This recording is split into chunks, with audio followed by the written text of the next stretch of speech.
Hello, everyone, and welcome to Life After the Military, a show completely focused on reversing the trend of veteran suicide, homelessness, and problematic transitions by helping veterans transition from military to civilian life and strengthening the mental fitness of our active duty military members, veterans, and their families.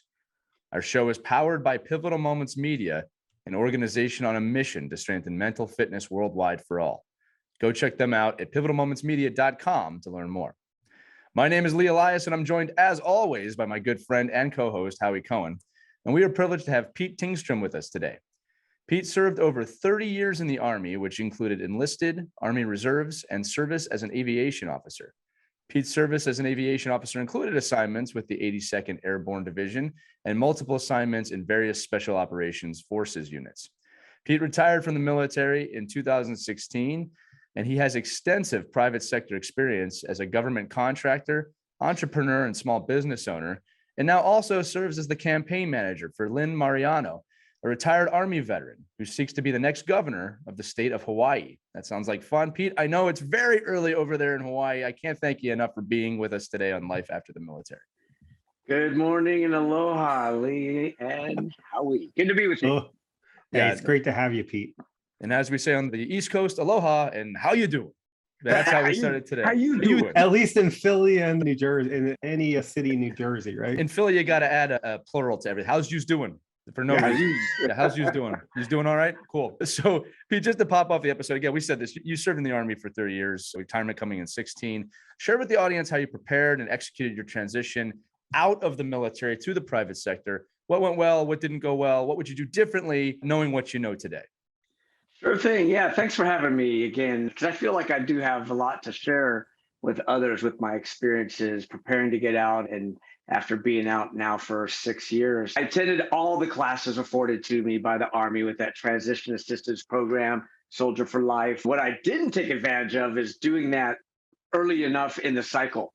And those that are just ETSing can do it up to 12 months out, and retirement up to 24 months.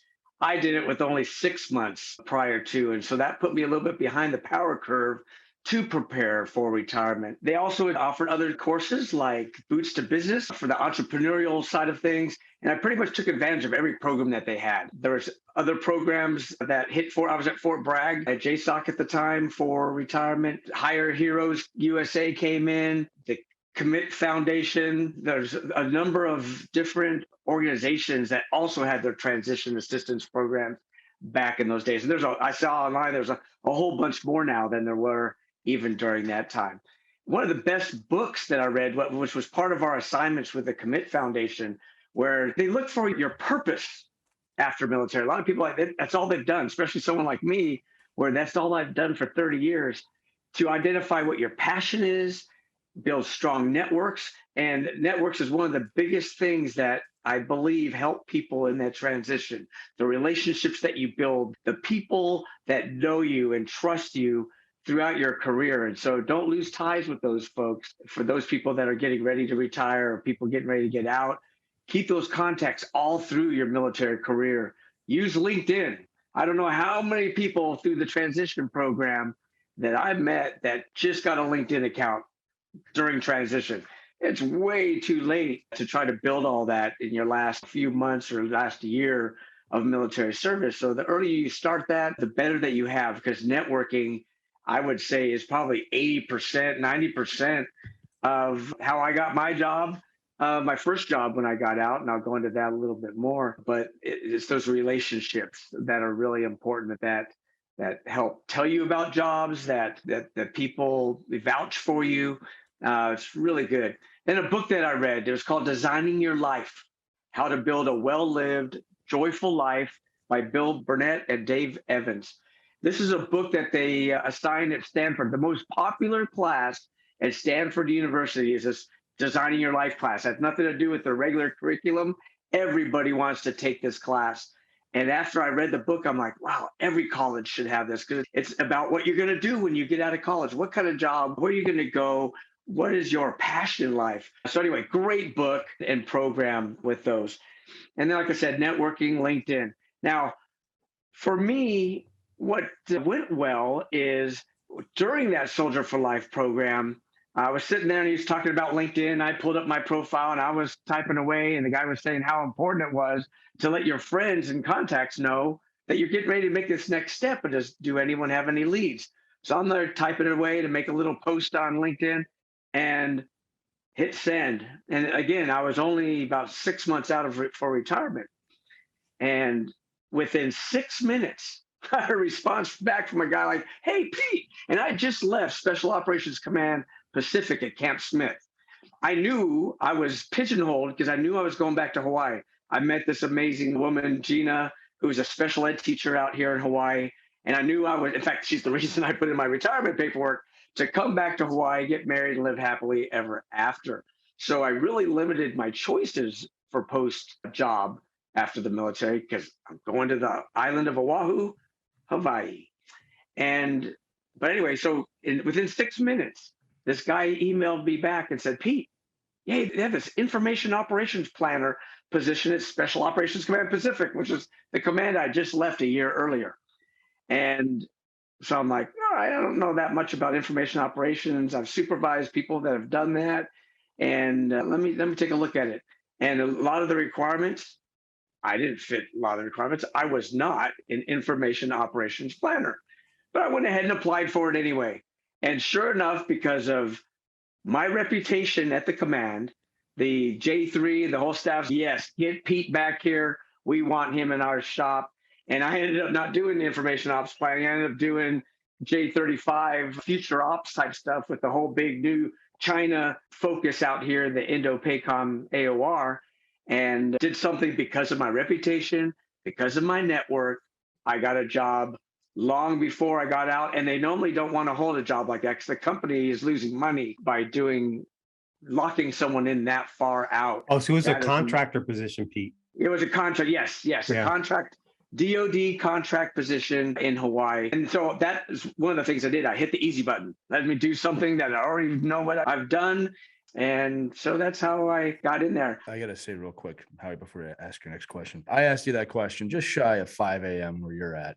And two things. One is I want to compliment you because your answer was spot on with kind of what we've been learning with this show about the tactics and things needed to succeed. And I got to know, what kind of coffee are you drinking? Because that is just so well spoken for that. And if it was me in the morning, coffee. Yeah, there you go. Life after the military. That's what I would have sounded like at that time in the morning. But then again, Howie will make fun of me for that. But that's fine. Hey, he's the special operator, man. It's like afternoon for him compared to the rest of the world. You accomplish more by 5 a.m. than most people do in a day. Yeah, all day. Exactly.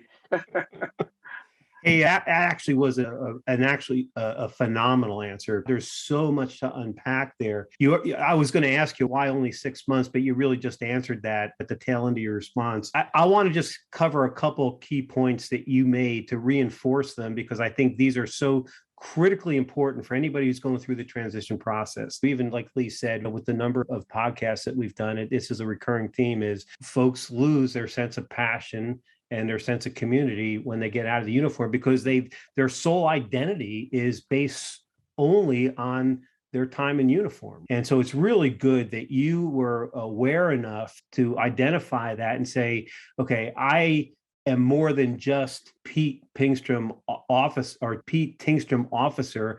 I have so much more to offer, and I'm going to identify what those things are and what I'm most passionate about. And I absolutely encourage anybody who's going through this process to do that. Because if you don't, you start on a downward spiral that can really get out of control.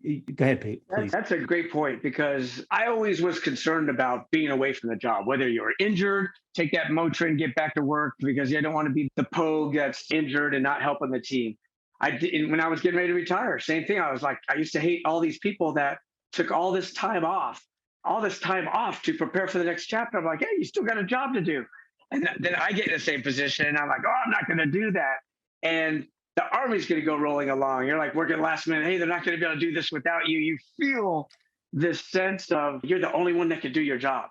Yeah, which is bullshit. It is absolute bullshit. Yeah. And I don't mean that to you, but right. Whenever anybody says I'm so important to the job, or someone says he or she is so important to the job, I just call bullshit. It's just not true. This goes beyond the military. I always like to point those things out. If in any position you're the only one that can do it, that job, that business is in real trouble.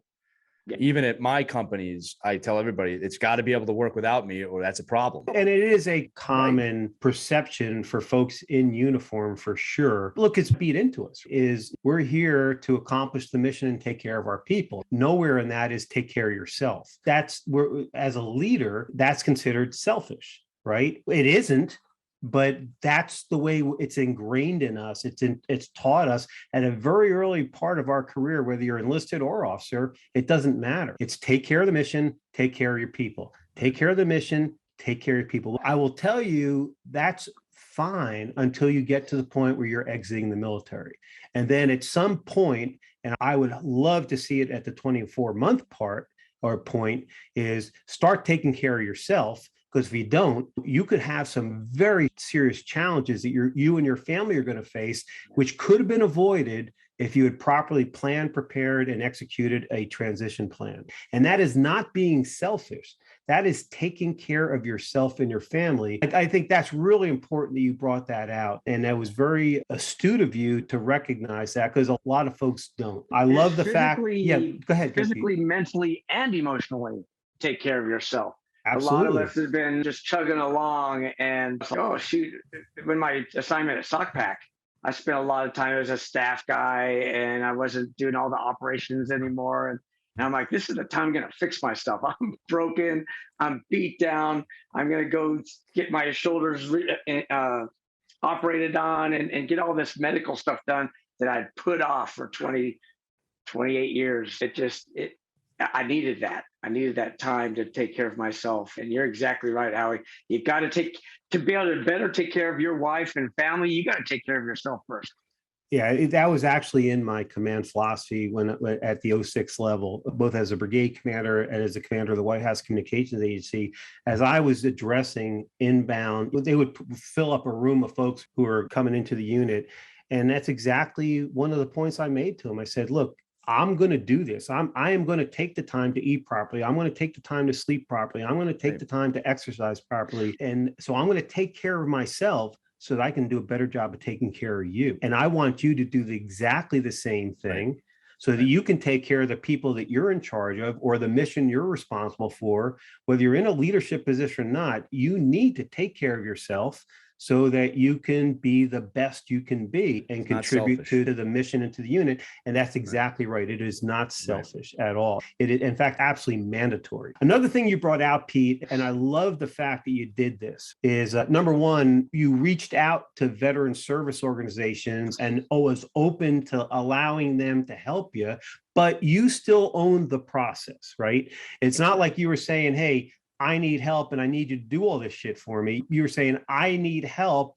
Can you help me? I will be responsible for myself, but I just need some help, some guidance, some direction, whatever the services they were providing. That is a problem for a lot of people, right? Because they let their egos get in the way. And especially senior officers and COs. They think, I've had a successful military career for 20 plus years. I've nailed it.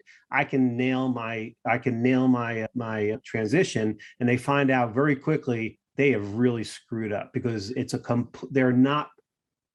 most are not prepared to do what they're about to go into and do, and they fail miserably, or they will endure a tremendous amount of pain. So the fact that you were open to saying, I could use some help here, and you saw it and got the help, I think is a tremendous lesson learned for transitioning veterans. But the key is own the process, be responsible for the outcomes. The VSOs are not there to do the work for you. They're there to do the work with you. And if you don't own it and you don't put the work in, at some point they're going to walk away from you because they have so many other people to help. And they need people who are going to take responsibility for themselves, but they will literally bend over backwards to help you any way you can if you put the work in. Yeah, there's two things that I think are key with the VSOs from my perspective. The first one that you hit on is they were instrumental in writing up my disability package for taking my box of medical records into the right terms and what the VA needed to know about me and my injuries both physical and mental, for the disability process. They knew the language. They were instrumental in helping me get through that. Then the second thing VSOs have done for me after getting out is that belonging, that camaraderie. And I have found getting involved in these organizations and giving back that there's a belonging there. And I'm able to bring some new blood, new life into a variety of ones. And I'm a president of two of them and a treasurer for a third one. And a fourth one I just attend as a member and volunteer at different times. But it's really brought me together with those organizations and give back to the community and other veterans that are getting ready to make transitions and whatnot, and lessons learned. So I have a real fond place in my heart for veteran service organizations. Well, listen, you just hit on another absolutely essential point in my mind. Again, this is a recurring theme, is a loss of sense of community, a loss of sense of purpose. What you just described here is you replaced that lost military community and that lost military sense of purpose with other communities, right? And one, whether it's the VFW, the American Legion, whatever, and I'm sure there's other organizations outside the military. In other words, you have sought out and become a part of other communities and replaced the loss of the tribe that you were a part of in the military.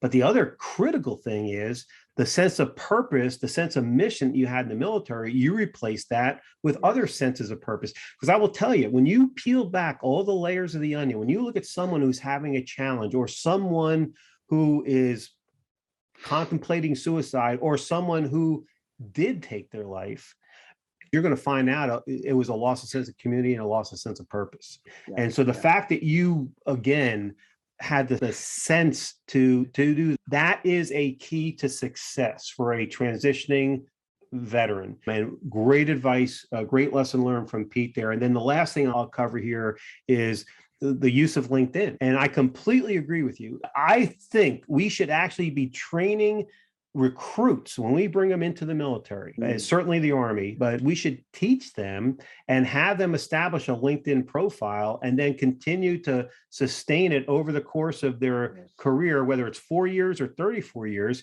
because the ability to use LinkedIn and network at scale. That's the key, at scale. You can talk to people, you can go meet people, but you can be on an island, Oahu, and talk to anybody in the world as much as you want at scale. And so it just incrementally increases your ability to network successfully. So really strong lessons learned here that Pete has just shared with us. And I just want to make sure we reinforce those. But hey, good on you, man. Hey, look, that's why you had a successful transition right now. And obviously you fell into it, but you earned that, because you performed well, you established a trusted relationship everywhere you went, you had a great reputation, and then you were smart enough to use LinkedIn and boom, something popped for you, right? It doesn't always happen that way, but I guarantee you, if you don't do those things, you're going to struggle. And that's why you had a successful transition. And that's why you had successful times since you've been out for almost 6 years now, right? Yeah. And you're thriving, and you're thriving because of all the things we just talked about. So that's an important thing for people to learn from. So I did start doing some research to prepare for this session today. And it's just phenomenal to me to see the multitude and variety of things that you've done: government contracting, consulting, entrepreneurship, and acting. So I would love for you there's some great stuff there for you to share with our audience tell us about the experiences and what you've learned in those different kinds of endeavors. Yeah, absolutely. Yeah, like I said earlier, I hit the easy button and did what I knew. And that was being around DOD and being a government contractor. And so did the same thing I did as a staff officer at SOCPAC, doing future operations and as a planner. And that continuity and the experience that the contractors bring, the command was very appreciative of the knowledge and experience in theater to make that job easy. It was nice and relaxing not to be in a leadership position. You're just part of that wheel to chug along. After doing that for a couple of years, one of the things I learned is, out of all the contractors were on the command, the program manager was moving to another program. And he's, Pete, are you interested in being a program manager? And I'm like, Yeah, sure. Let's do something different. And of course, it came with a, let's see, what was it, a $40,000 pay raise. I'm like, yeah, let's do something different. And go back into leadership and whatnot, working with the command. So totally enjoyed doing that job. That still as a contractor, as the program manager of the contractors that were working for the DoD contract. Then that contract ended, just like a lot of government contracts. And one of the things that I learned there, especially at places like SOCPAC, where they've had contractors for decades, is they'll have a 2-year contract, a 3-year contract, that company with that command in the JA. Oh, we can save more money by using this company next time. So that new company is then needs to fill all these seats. And what better to fill the seats than the incumbents that are already doing those jobs in that command already. And so a lot of people will just end up changing polo shirts and their company apparel, and they could do that same job if they decide to do for years and years on end. Now, the one dangerous thing with contracting is those contracts end, and you may not be the one that comes back in. They may have something else in mind. So what happened then is that contract had ended. Another company got it, but then my company wanted to keep me. And so they had another opportunity at US Army Pacific with a brand new intelligence contract and said, hey, Pete, will you be the hiring manager and work with the program manager for this new one and keep the same pay and whatnot? And I'm like, yeah, sure. Stay with the same company. Company had a lot of great benefits. And hiring manager, I learned a lot. I saw behind the scenes on how human resources, how the talent management team goes and finds people, how they recruit people, and how they fill the seats. And I did this during that first year of COVID when Hawaii pretty much was locked down. And people were like, what? I want to come to Hawaii and be locked down. And it was really a difficult time to do recruiting. And I had 110 seats to fill. And I realized from that experience, the negotiation power that the individual has that's hiring. And so you have to find the fine line when you're going in front of interviews. If you go into the contracting world, read up the company, know a little bit more about what they're doing, talk to some people that are there, because your timing is everything. They may need you badly and they'll do whatever they can to get you, or they may have 10 people apply for the position and you don't have as much negotiating power. They're going to give you, so everything from your salary to bonuses, promotions, the vacation time, your paid time off, your relocation expense to get there, all of that stuff is negotiable if they want to hire you. They're going to make an offer to you and you don't have to take what they're going to give you, especially if you've done your research on the cost of living. Like in Hawaii, worked with many people to make sure that they ask for the right kind of package. And I saw all kinds of different people request different things. And the company did not offer relocation unless you asked for relocation, which saved. It's a cost to them. Why they're not unless they're just so caring about their people, which doesn't happen in most companies. You're right. Is why should they offer it unless someone asks for it? Because that's a cost to them, right? It is a big cost to them. It cuts into their overhead, cuts into their bottom line. And some of those bigger companies, they have a lot of programs like that, but the smaller companies don't necessarily have that kind of overhead available for that. But that's one big lesson learned that I had was how much negotiating power you actually have. And then you don't have to just take what's in black and white. Hey, you're used to getting 4 weeks vacation. A lot of them will start you with 7 days. And you're like, wait a second, 7 days. So there are some things that you can do with that. So after I did the contract job, that's when I actually went to that Commit Foundation and I read that Life, Designing Your Life. I'm like, wow. And then I met your brother and started doing some of this stuff on Magnum PI, Hawaii 5.0, NCIS Hawaii, Godzilla versus Kong, all the movies that come out here in Hawaii. And I'm like, this is pretty cool, a lot of fun. You could be any size, shape, age. They're looking for a little bit of everything. And so it doesn't matter what your age is and what you look like. There's a part for you in many cases. So I went and got an agent, joined the SAG, the Screen Actors Guild, and got an agent because only if you had an agent could you get speaking roles. And so started taking acting classes and read that book, Designing Your Life. And I'm like, wow, when I started talking about this, I got a lot more excited and it was a lot more fun than when I was doing the DoD thing for 34 years then at that time. And then I got that bug for the entrepreneurial side too. I had a friend that was looking for a place to get married. And because of COVID during the time, there's two entrepreneurial things I tried and two lessons learned. The first one was a buddy of mine that hit me up and, hey, Pete, the California fires, they rage out there.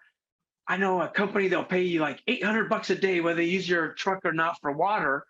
And so I went in with a buddy here in Hawaii, bought a water truck.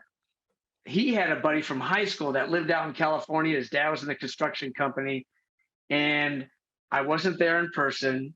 We didn't write a business plan. It was just off the cuff. Let me just throw some money and jump into this idea with another guy. And it was a flop. We didn't make any money. We missed the suspense getting into the fire program to do it. So we were just doing construction projects. And the guy that was representing us really didn't do us any favors. I wasn't on site to track what was going on. And it was really a big flop. And so a big lesson learned, but take advantage of the other programs out there like the VBOC and the SB, the Small Business Association. VBOC is the Veteran Business Outreach Center, where they're in every state and they can help you look at business plans and help you with your articles of organization, all those stuff that you need to do to start a business. I went to the Boot to Business Reboot and got a lot of ideas from that. So I found that I had a passion of wanting to do things for myself. So after that flopped, and of course that flopped, I did that job while I was still a defense contractor. I did that on the job, moonlighting, trying to do that. And it was— helps you manage the risk at that point, right? It was way too hard to do. And it's a good thing I still had my other job because I needed the money. Hawaii's an expensive place to live. So then another opportunity popped in my lap when I wasn't even expecting it. I had a friend looking to get married. And what does that have to do with me? Well, we bought a house on the Kaneohe Bay. It's got beautiful views. And this guy's looking for a place to have a wedding. And due to COVID restrictions, they could only have, I think it was 20 people, 10 people at the time was the max that you could group into a group. They were either too expensive or they were already booked. And I'm like, hey, dude, why don't you just come to my backyard? And I showed him a picture and he's like, are you kidding me? That's better than everything else I've looked at on the island. We set up the wedding. Didn't ask him for any money. My wife and I enjoyed doing it. We like to enjoy and entertain and throw parties anyway. And we looked at each other afterwards, all the smiles and all the happiness of everyone here. Wow, with the COVID and the backlog of weddings, there's like 1.2 million people getting married in 2022. We're like, we can get into this. So that's when I quit my DoD job and started the wedding business and this event business. First, we started weddings, and the weddings started a little slow. But we're like, wait, we could do more than weddings. We had one of our friends lost their kids, so we did a celebration of life. One of my friends lost their husband, did a celebration of life. We've done retirement ceremony, birthday parties here. I have a graduation, 18th birthday party this Saturday. Have weddings lined up the next few weekends. And all of a sudden, people just started coming out of the woodworks. Wow. I get to work at home with my wife on my own schedule. I'm planning a trip to Europe in July. We're just shutting down for about a month and going to go on a cruise to Italy and Greece and the Western Med. It's something that through a network of someone. In fact, I'm not even the one that found out about this friend. One of my friends told him like, oh, you should get with Pete. He's got this great view. Maybe he could just do it in his backyard. And so again, it goes back to that networking piece, and it fell into my lap.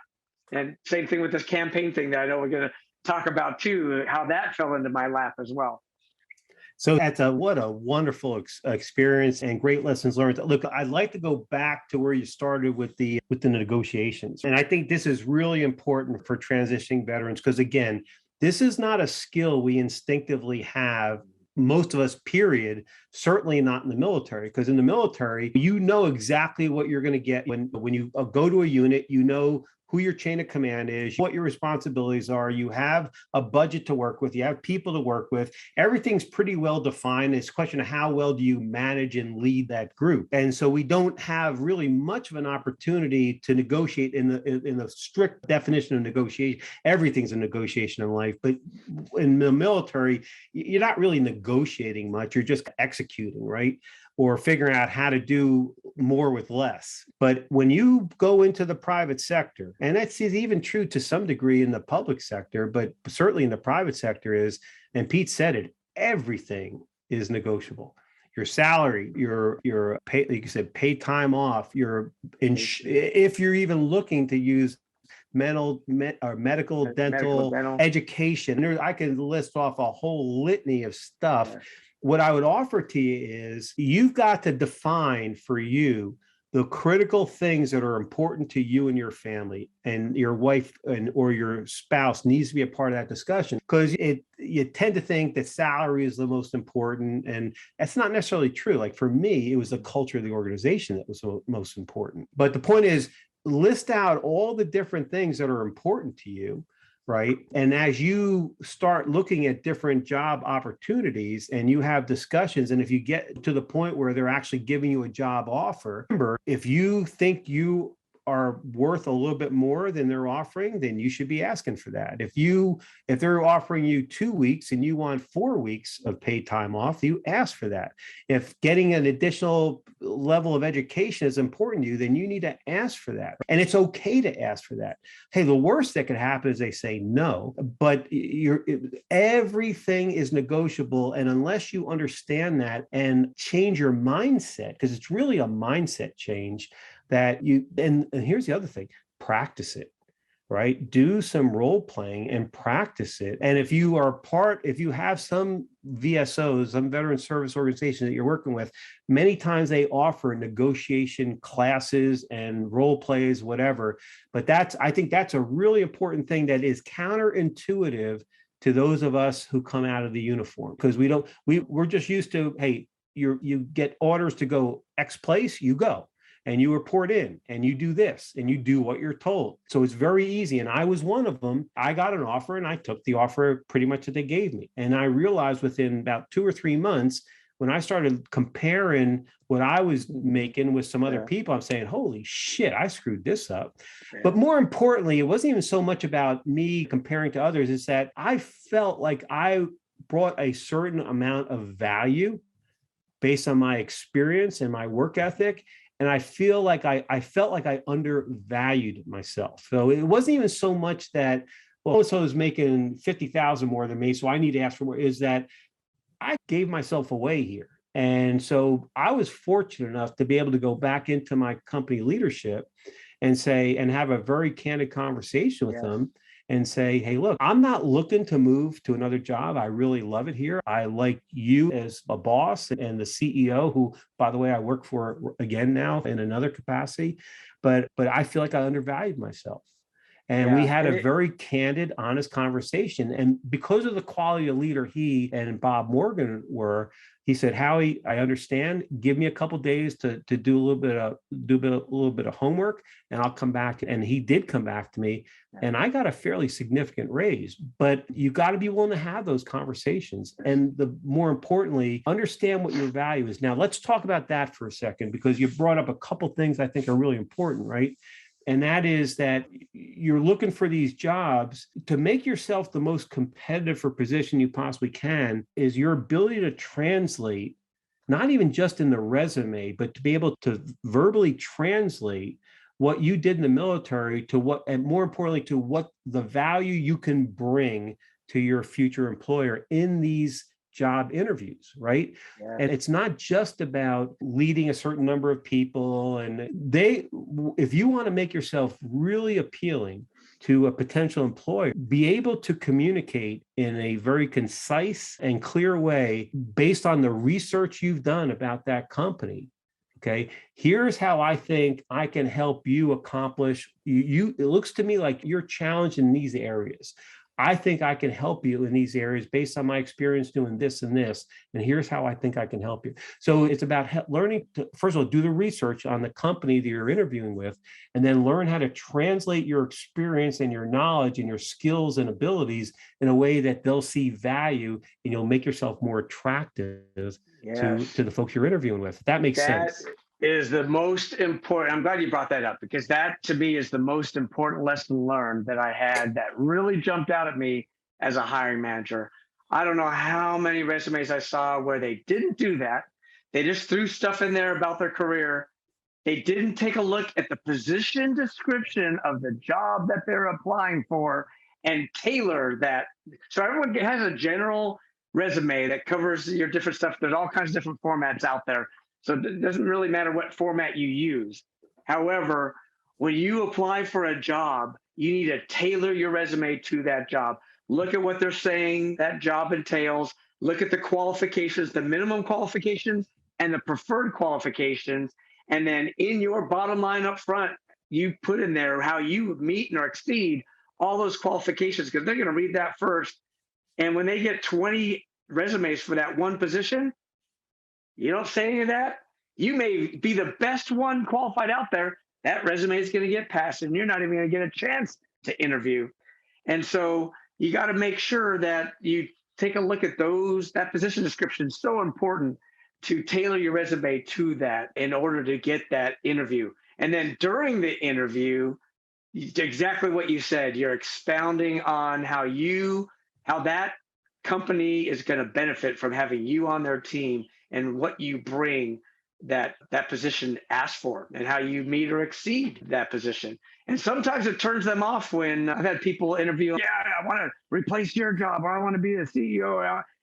Like, they care less about the position. They just want their foot in the door to go do something different. And you can see the difference between that person and someone that just focused on that job and then let their actions speak for themselves after they get hired. Oh, this is a guy that wants to move up and move into program management and leadership. But that resume, super important to make it to that next step for the interview. Yeah, no, you're bringing out so many really, I think, critical lessons learned for folks who are going through or about to go through the transition process. So let me transition to, because this is fascinating to me, and again, Lee mentioned this in the introduction, but you very recently took a position as a campaign manager for Lynn Mariano, who, interestingly enough, is an Army veteran himself. I think he was a warrant officer, if I remember correctly. He was a commission officer. Yeah. Oh, okay. But Lynn Mariano is seeking election as the next governor of Hawaii. And so I'm very interested for you to share with our audience, because look, this is something that might actually be interesting to folks if they want to get into the political realm. Not sure why you'd want to do that, but that's everybody has their own thing, right? No, don't do it. but listen, I think it could be fascinating for folks to understand what prompted you to take this role, what are you doing, and how are you enjoying it? Yeah, so I decided to live in Hawaii. My wife's family lives here as well. They retired out here in Hawaii. And so we're here for at least the next 10, 15 years or so, if not forever, and get a house somewhere else and always keep our place here. We love it here. But there's a lot of issues in Hawaii. They're near 49th, 50th in just about every category of government. The roads, it's beautiful weather and it's beautiful scenery, but there's a lot of issues in Hawaii. It's almost like a banana republic, a third country. It doesn't feel like you're part of the United States sometimes. And so there's a lot of issues here, and I've decided to retire here. Through networking, this guy was part of the Special Forces Association, another 501c19 veteran service organization, where he serves as the vice president. I serve as the president of the local chapter out here in Hawaii. And he sat me down. I like you. I like working with you. You're organized. I like your leadership. I like all these things about you, and I'm running for governor, and I want you to be my campaign manager. And I'm like, excuse me? You want me to be a what? A campaign manager? I've never done anything in politics before, except for voted since I was 18. I've never got involved with sign waving and done anything remotely with it. So, like I said, I got to think about that. So I actually took about a week and a half before I give him his answer, and talked to a campaign manager in Virginia, a Republican in Virginia, a Democrat in Florida, and another Republican out here in Hawaii about, okay, what does a campaign manager do? And of course, at the same time, I'm Googling it and learning about what kind of experience and qualifications does a campaign manager need to have for me to actually do this job. And lo and behold, it's planning, did plenty of that in the military, problem solving, thinking outside the box, dealing with issues as they come up, being proactive and managing people. And I'm like, I've done that for 30 years. So I looked at all the other candidates that were running in all parties. This guy happens to be a Republican. So I looked at the Democrats, I looked at the Independents, I looked at the Libertarian, I looked at we have an Aloha Aina party out here. Looked at all these candidates that are running to say, does my candidate have a shot at winning? Because I don't want to waste my time and or my name and reputation or anything helping a guy that doesn't have a chance to win. And he does. He's from Hawaii. He's a local Kalihipalama local who grew up here, wanted to get into politics, and he got into it at a very young age at 19. And the governor at the time and the mayor, who he had relationships with, Lynn, you need to go out there. Don't get stationed here in Hawaii.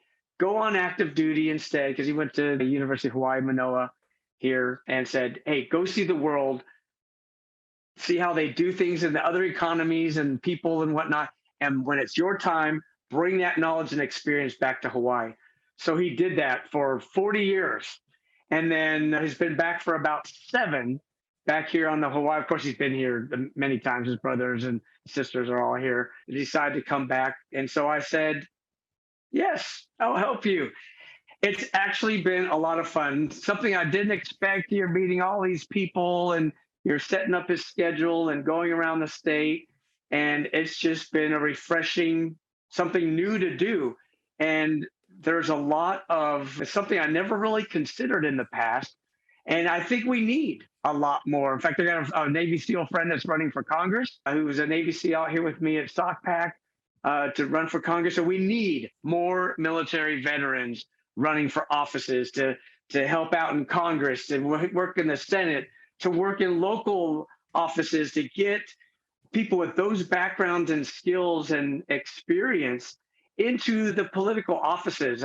I was surprised at how many issues we had here, and the people that are in office have no clue how to deal with emergencies like COVID. When COVID hit Hawaii, Hawaii botched it up big time and lost thousands of businesses, and thousands of people relocated back to the mainland because they couldn't afford it here. And they just locked down everybody's lives, and people lost their liberty in pursuit of happiness. And it was just a sad case to see here. So I decided to help this guy make Hawaii a more affordable place. And it's been actually really exciting and a fresh thing to do. And I'm still doing my wedding business on the side. That is a fantastic. It's not a story. I haven't heard about a campaign manager in that form before. Usually it's a very high stress. Yes, I'm doing this. Before we get to the last question, which is about mental fitness, which I'm excited to ask a campaign manager about that. At this point of the show, every guest that comes on the show, Pete, gets a book cover, book name that I make up for them. All right. So if you were ever to write a book, these are some potential titles for you. Okay. You ready for this? I'm ready. So I can see the sun's coming up behind you there. So my first title is It's 5 a.m. in Hawaii. What have you done today? That's one of the ones I wanted to do. The other one, I like this one. This one could be actually, I wouldn't use it as a campaign slogan for your business, but my backyard is better than yours. I like that one. I would put money on that too. So my backyard is better than yours by Pete.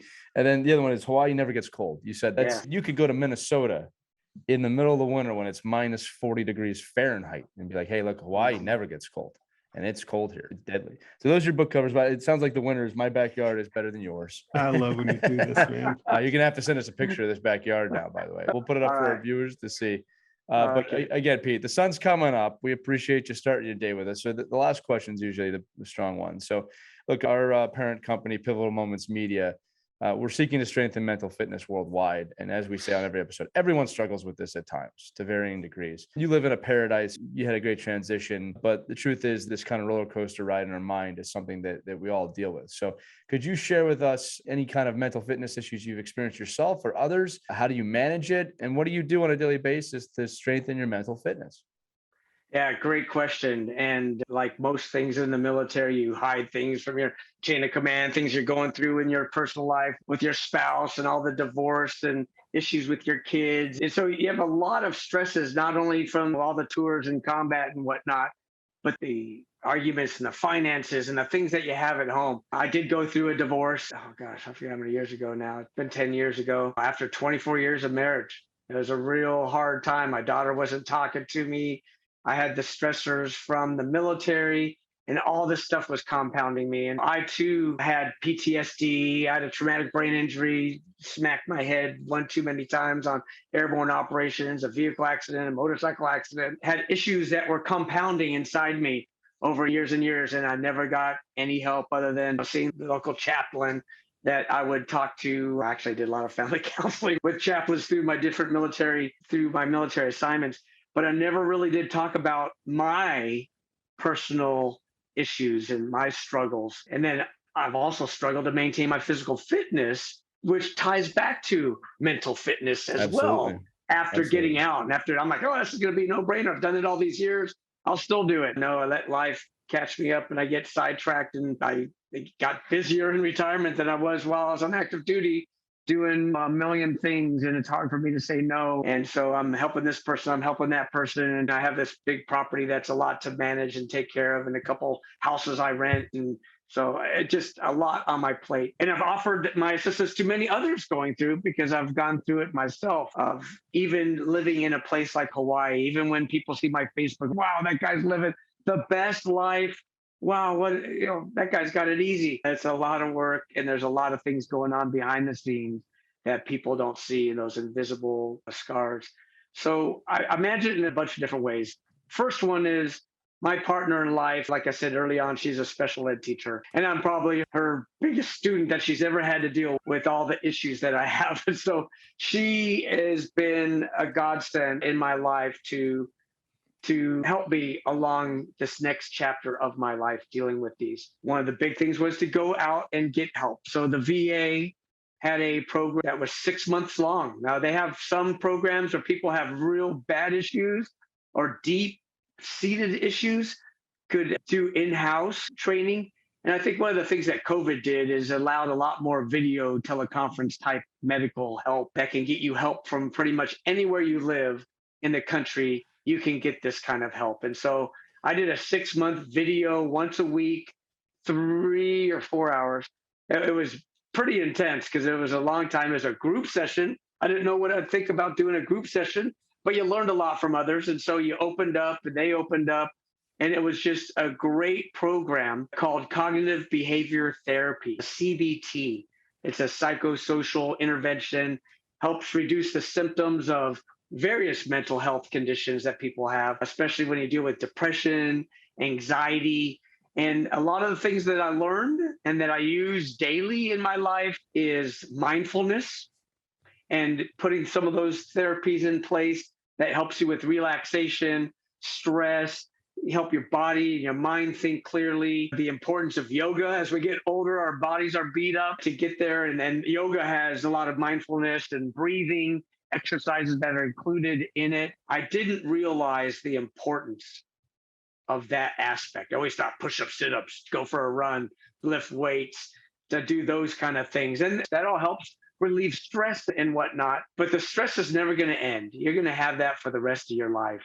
And it's going to be a different kind of stress through different cycles of your life based on your phase of your life with your family, your relationships, your jobs.